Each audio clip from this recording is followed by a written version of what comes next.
पुत्र ध्यान से सुनो, मनुष्य का जन्म केवल शरीर का जन्म नहीं होता, आत्मा उससे कहीं अधिक गहरी है। शरीर मिट्टी से बना है, इसलिए एक दिन मिट्टी में ही मिल जाता है, पर आत्मा न कभी जन्म लेती है, न कभी मरती है, वह केवल यात्रा करती है।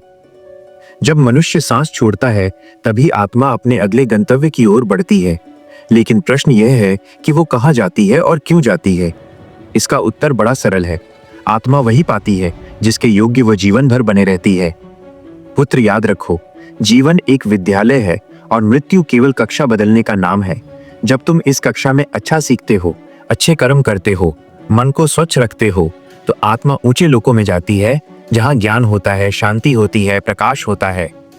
और यदि मनुष्य जीवन को व्यर्थ करता है, क्रोध में चलता है, लोभ में भटकता है, अहंकार में डूबता है, तो आत्मा नीचे के मार्गों में जाती है, जहां उसे वही सीखकर वापस लौटना होता है जो उसने इस जन्म में नहीं सीखा।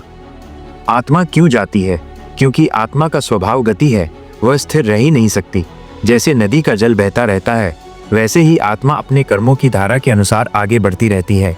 जिसने जीवन में प्रेम पाता है, जिसने घृणा फैलाई, वो घृणा के अंधेरों में भटकता है। पर याद रखो, पुत्र मृत्यु कोई अंत नहीं, बल्कि एक नया आरंभ है। आत्मा जब शरीर छोड़ती है तो केवल पुराना वस्त्र छोड़ती है। वो नया वस्त्र धारण करती है, नया अवसर पाती है, नई सीख शुरू करती है। इसलिए जीवन से डरो मत, मृत्यु से भी मत डरो।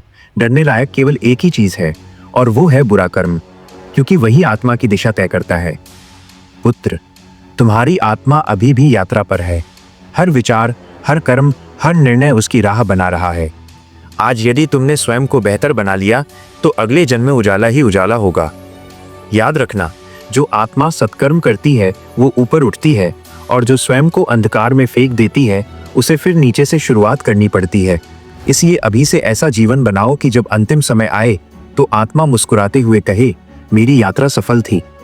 यही जीवन का रहस्य है, और यही मृत्यु का सत्य। आत्मा जाती है क्योंकि उसे आगे बढ़ना है, वो लौटती है क्योंकि उसे सीखना है, और वो चमकती है क्योंकि उसने प्रकाश को अपना मार्गदर्शक बनाया है। पुत्र याद रखो, सच्चा मनुष्य वही है जो आत्मा को ऊपर ले जाने वाले कर्म करता है।